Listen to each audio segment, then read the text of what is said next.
Bonjour à tous et bienvenue dans ce nouvel UFOdio. UFOdio, c'est de l'UFO en mode audio.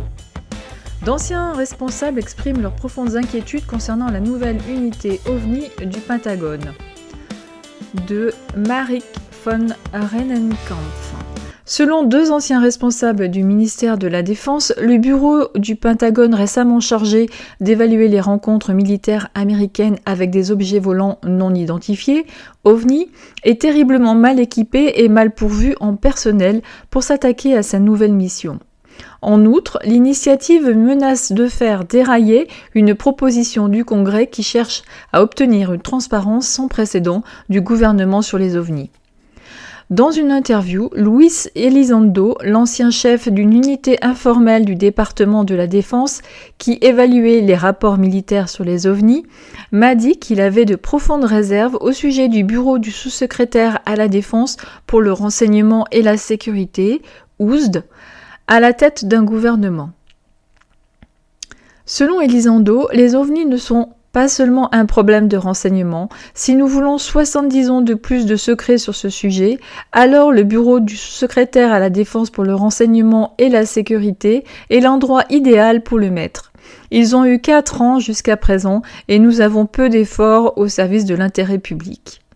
Se référant à la législation en instance rédigée par Signe Kristen Gillibrand, qui exigerait des rapports non classifiés sur les OVNI et révolutionnerait l'étude du phénomène par le gouvernement, Elizondo estime que si nous voulons un changement et une transparence significative, alors nous devrions garder l'esprit de l'amendement Gillibrand. Christopher Mellon, qui a dirigé l'organisation du précédent bureau pendant les administrations Clinton et Bush, a fait écho aux préoccupations d'Elizondo. Mellon a exprimé son choc que le bureau du sous-secrétaire à la Défense pour le renseignement et la sécurité entreprenne une mission permanente pour analyser les rencontres d'OVNI. Comme le fait remarquer Mellon, son ancien bureau est un oubli par rapport à un fonctionnement, organisation sans pertinence. Le financement, l'autorité de la ligne, la contractualisation, commande ou capacité technique pour exécuter le genre de solide enquête sur les OVNI, législation bipartisane de Gillibrand. Comme Elizondo, Mellon pense que l'incapacité du bureau du sous-secrétaire à la Défense pour le renseignement et la sécurité à s'engager efficacement sur la question des OVNI est la raison pour laquelle si peu de choses ont changé ou ont été accomplies depuis 2004. La référence de Mellon à 2004 n'est pas accidentelle. En novembre, 4 aviateurs de la marine ont observé à courte distance un mystérieux objet volant qui semblait démontrer des technologies extraordinaires. Selon l'équipage, l'engin inconnu a accéléré instantanément à des vitesses hypersoniques, sans moteur, aile ou autre surface de contrôle discernable. Le compte de l'incident aviateur de 2004 est corroboré par les opérateurs de radar à bord d'un proche navire et un commandement et de contrôle en vol des avions. Les analyses du renseignement de la rencontre ont exclu les avions chinois ou russes très avancés comme explication plausible. De leur côté, les aviateurs qui ont observé l'objet estiment qu'il n'était pas de ce monde. L'incident de 2004 n'était pas un événement isolé. Ces dernières années, le personnel militaire a informé les membres du Congrès et a parlé publiquement de rencontres impliquant des objets non identifiés opérant en toute impunité dans un espace aérien sensible. De plus, les rapports de plusieurs observateurs hautement crédibles d'engins mystérieux et intelligemment contrôlés, présentant des technologies extraordinaires, remontent aux années 1940. Avec des parallèles notables avec les récentes évaluations du renseignement, des analyses gouvernementales déclassifiées de 1947 à 1952 ont suggéré des explications extraordinaires pour les rencontres d'OVNI les plus convaincantes.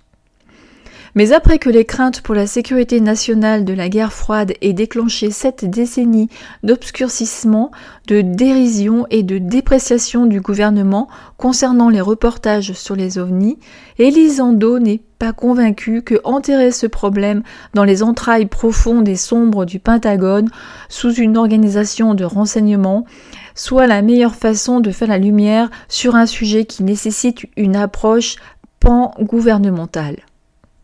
Comparant le problème des ovnis au changement climatique, où le gouvernement a fait venir des personnes de l'extérieur pour jouer un rôle consultatif, Elizondo pense que l'implication de la National Oceanic and Atmospheric Administration, la Fédération Aviation Administration, le milieu universitaire et la communauté scientifique, comme le prescrit la législation proposée par Gilbrandt, est d'une importance cruciale. Selon Elizondo, nous avons eu 70 ans pour essayer de comprendre le problème des ovnis en tant que gouvernement, tout en le gardant dans les couloirs du secret, et nous ne sommes pas encore plus près de le résoudre. Pourquoi allons-nous répéter la même erreur encore une fois ? Sommes-nous fous ? C'est la définition même de la folie. Nous n'avons pas appris. Tout en louant l'attention de la secrétaire adjointe à la Défense Kathleen Hicks sur la question des ovnis, Elizondo s'est dit préoccupé par le fait que Hicks est trompé par certains éléments et membres de son propre personnel. Selon Elizondo, si Higgs avait une image complète, elle n'aurait pas pris la décision de placer la mission OVNI sous la responsabilité du bureau du secrétaire à la Défense pour le renseignement et la sécurité. Pressé sur ses réserves sur ce bureau, s'attaquant au problème des ovnis, Elizondo a souligné une combinaison d'ineptie, d'objections morales au sujet, de stigmatisation et de tabous classiques. Développant ce point, Elizondo a déclaré « Il existe une documentation qui, si elle est rendue publique, illustrerait le sentiment d'urgence et le besoin d'un bureau neutre, impartial et objectif pour enquêter sur le phénomène OVNI. » Elizondo a également mentionné sa démission pour protester contre le manque d'attention de haut niveau envers le problème, en déclarant « Dans certains cas, il y a des individus qui ont pris personnellement que je sois parti de la manière que je l'ai fait. » D'un point de vue stratégique, Elizondo estime que les cadres supérieurs du bureau de sous-secrétaire à la Défense pour le renseignement et la sécurité veulent se concentrer sur les menaces qu'ils peuvent définir et non sur les menaces qui ne sont pas définies. Selon Elizondo, nous, au département de la Défense, sommes très bons pour faire face à des menaces définies, qu'il s'agisse d'armes de destruction massive, de terrorisme ou d'opérations de stabilisation. Mais quand vous arrivez à quelque chose qui est mal défini, où nous ne savons pas ce que c'est, nous ne savons pas d'où ça vient, nous ne savons pas quelles sont ses capacités, nous ne savons pas ce que c'est, quelle est son intention, nous ne savons pas qui est au volant, c'est un sujet vraiment difficile à aborder du point de vue de la sécurité nationale.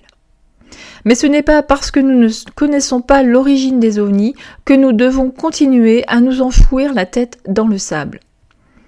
Elizondo a également exprimé des inquiétudes quant à la transparence du gouvernement, déclarant qu'il existe de nombreux documents prouvant que certains éléments du bureau de sous-secrétaire à la Défense sur le renseignement et la sécurité n'ont pas été fournis. C'est l'une des raisons pour lesquelles il y a une évaluation d'un inspecteur général du ministère de la Défense pour déterminer comment il gère ou, dans ce cas, gère mal le sujet OVNI au cours des 4 dernières années.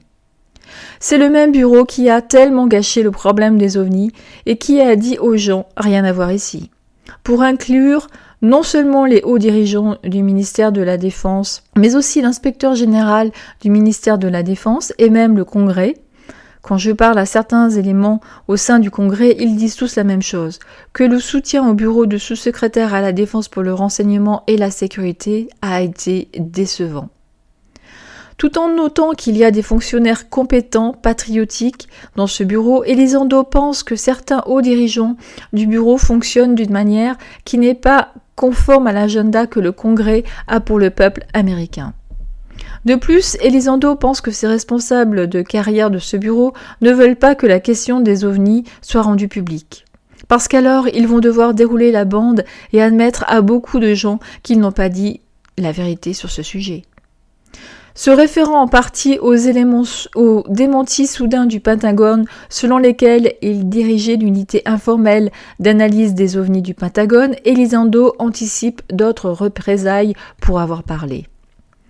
Mais Elizondo exprimait un optimisme prudent quant au fait que la législation historique et bipartite du sénateur Gillibrand sur les ovnis deviendrait loi, en disant « Je pense que nous sommes dans une bonne position. Je pense que nous avons parcouru un long chemin. Il semble y avoir beaucoup de gens qui essaient vraiment de soutenir cela de manière productive, pas de manière sensationnelle. » Selon Elizondo, les membres du Congrès prennent un risque énorme en considérant même ce sujet particulier. Ce sont des gens qui ont tendance à être opposés au risque au départ et pourtant ils sont prêts à mettre leur crédibilité en jeu. « Qu'est-ce que cela vous dit ?» a-t-il demandé. « Cela vous indique qu'ils ont vu des informations suffisamment convaincantes pour qu'ils soient prêts à faire ce qui est nécessaire. »